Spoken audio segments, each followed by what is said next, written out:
Assalamualaikum warahmatullahi wabarakatuh. Selamat datang di kuliah online Kalkulus 1. Ini adalah pertemuan ke-10 dan materi kita adalah laju yang berkaitan. Bayangkan Anda sedang meniup sebuah balon. Bentuknya bulat sempurna, seperti bola.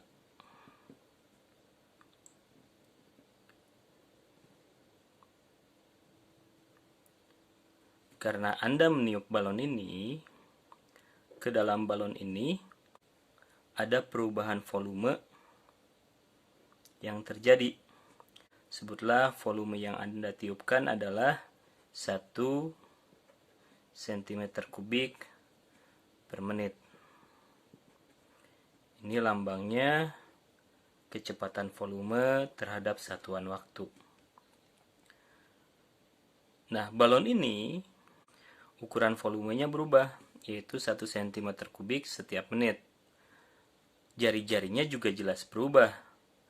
Nah, yang kita cari seberapa cepat jari-jari balon ini berubah.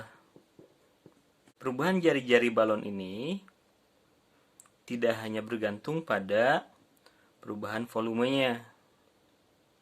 Perubahan ini akan dipengaruhi juga oleh berapa besar balon tersebut saat itu.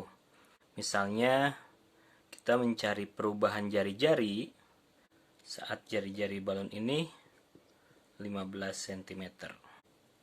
Ingat bahwa ini adalah kecepatan perubahan volume, dan yang kita cari adalah kecepatan perubahan jari-jari. Untuk itu, kita harus menemukan dahulu hubungan antara volume dengan jari-jari. Karena dia bentuknya bola sempurna, volume untuk bola itu persamaannya adalah 4/3 pi dikali R pangkat 3. Lihat bahwa yang kita cari adalah dr per dt, turunan R terhadap T. Ini artinya kita harus memunculkan dr per dt pada persamaan ini. Caranya, seluruhnya kita turunkan terhadap T. V kita turunkan terhadap T, hasilnya menjadi dv per dt.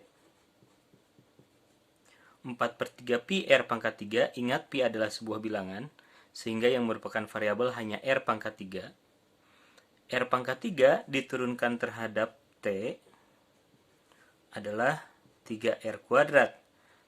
Tetapi karena yang kita punya adalah R diturunkan terhadap T, kita masih harus menggunakan aturan rantai, yaitu hasil ini masih harus dikalikan dengan dr per dt. Kalau kita lanjutkan, dv per dt nilainya 1, 4/3 kali 3 tersisa 4, pi masih ada di situ, R kuadratnya adalah 15 kuadrat dikali dr per dt. Kita sudah menemukan apa yang kita cari. 1 sama dengan 900 pi kali dr per dt, yaitu kecepatan perubahan jari-jarinya adalah 1/900 pi cm per menit. Kita coba contoh yang lain. Bagaimana kalau sekarang balonnya itu dikempiskan? Kalau dikempiskan berarti kita memiliki sebuah bola, kita memiliki balon yang berbentuk bola, bulat sempurna, lalu ada udara yang keluar dari balon ini dengan kecepatan berubahnya udara, sebutlah 2 cm3 per menit. Karena udaranya keluar, dv per dt harusnya nilainya negatif. Yang dicari masih sama, dr per dt. Sebutlah sekarang pada saat R-nya 10 cm.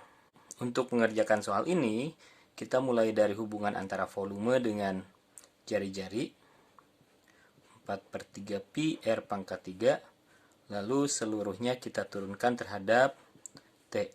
V diturunkan terhadap T menjadi dV per dt. 4/3 pi R pangkat 3 diturunkan terhadap T. 4/3 pi-nya masih di situ. R pangkat 3-nya kita turunkan terhadap T menjadi 3R kuadrat kali dr per dt. dV per dt-nya adalah 4 pi R kuadrat kali dr per dt. dV per dt-nya adalah negatif 2. R kuadratnya adalah 10 kuadrat. Dan dr per dt adalah sesuatu yang kita cari. Kalau kita sederhanakan, ini menjadi negatif 2 kali 400 pi dr per dt. Dan dr per dt-nya adalah negatif 2 per 400 pi cm per detik. Kasusnya bisa macam-macam, dan kita harus menggunakan persamaan yang sesuai untuk kasus-kasus yang kita miliki. Kita lihat contoh 1. Saya punya sebuah kerucut terbalik.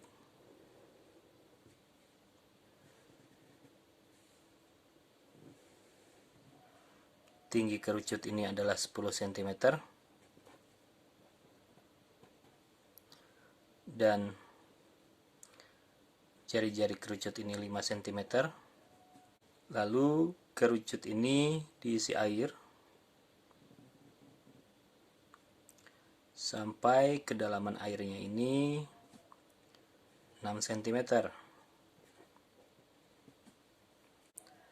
Air yang mengalir ke dalam kerucut ini memiliki kecepatan 9 cm kubik per detik.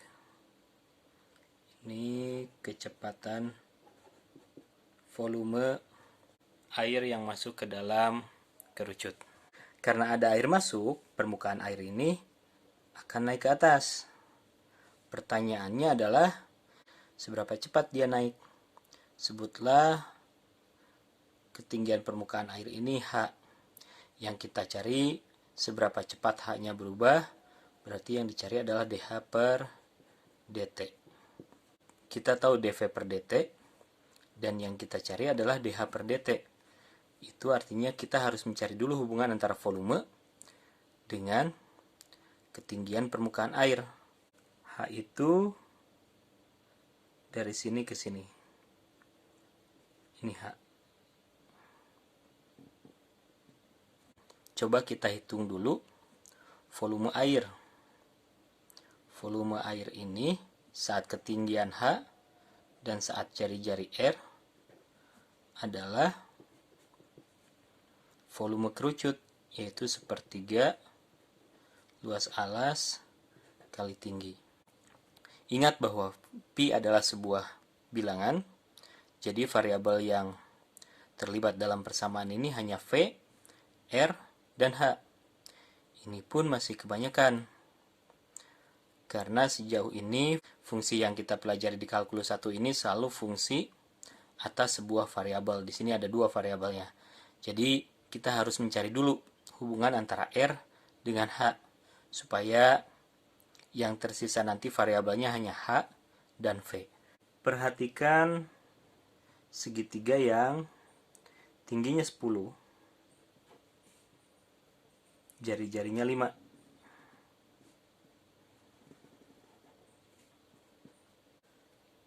Segitiga yang ini tingginya 10, jari-jarinya 5. Lalu perhatikan pula segitiga yang dibentuk oleh permukaan air. 10 itu dari ujung sampai ujung, dan dari puncak sampai permukaan air ini nilainya 6. Yang ini adalah R, yang ini adalah H. Kita mencari hubungan antara R dengan H. Segitiga yang ini kongruen dengan segitiga yang besar. Artinya alas dibagi tingginya harus sama dengan alas dibagi tinggi. Kalau begini, R-nya sama dengan 5/10 kali H, yaitu setengah H. Kita sudah punya hubungan antara R dengan H. Karenanya volume permukaan airnya jika dituliskan hanya dalam variabel H menjadi setengah H dikuadratkan dikali H. Kalau saya sederhanakan, ini menjadi V sama dengan setengah kuadrat adalah 1/4 kali 1/3 jadi 1/12 pi H-nya pangkat 3. Ini adalah bagian paling sulit di bab ini, mencari hubungan antara satu variabel dengan variabel yang lain. Nah, setelah dapat hubungan antara dua variabel ini, yang kita lakukan selanjutnya hanya menurunkan semuanya terhadap T. V-nya diturunkan terhadap T, ruas kanannya juga seluruhnya diturunkan terhadap T. 1/12 pi H pangkat 3. V diturunkan terhadap T menjadi dV per dt. 1/12 pi adalah sebuah bilangan. 1/12 pi-nya masih di situ. H pangkat 3 diturunkan menjadi 3H kuadrat kali dH per dt. Ini tersisa 4. dV per dt-nya kita tahu 9. 1/4 kali pi masih ada di situ. H-nya adalah ketinggian saat itu 6 cm. Dan dH per dt adalah hal yang dicari.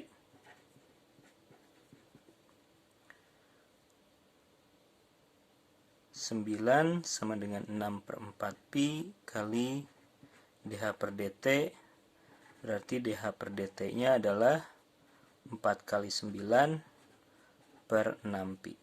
Ini nanti hasilnya menjadi 6 per pi. Satuannya cm per detik. Kita punya kasus berikutnya. Ceritanya dari titik pengamatan ini sejauh 150 meter sebuah balon udara bergerak naik ke atas. Sebutlah ini sebuah balon udara. Kecepatan dia naik ke atas, yang ini disebutnya Y. dy per dt-nya adalah hal yang dicari. Karena dia naik secara vertikal dari titik 150 meter dari titik pengamatan, pergerakannya hanya ke atas. Nanti sudut yang ini nih akan terus berubah. Ternyata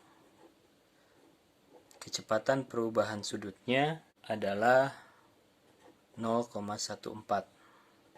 Satuannya radian per menit. Nah, apa yang terjadi saat tetanya adalah pi per 4. Seberapa cepat dia naik ke atas? Sekarang yang diketahui adalah variabel theta, dan yang dicari adalah kecepatan pada variabel Y. Kalau begitu, kita harus mencari hubungan antara Y dengan theta. Jarak dari pengamat ini selalu konstan, 150 meter. Karenanya, untuk sudut yang ini, dan kita perlu menggunakan Y dan 150 ini, trigonometri yang kita gunakan adalah Y per 150 sama dengan tan theta. Ini hubungan antara Y dengan theta. Karena hubungan antara Y dengan theta ini sudah ditemukan, yang perlu kita lakukan selanjutnya hanya menurunkan seluruhnya terhadap T. Ruas kiri kita turunkan terhadap T, ruas kanan juga kita turunkan terhadap T.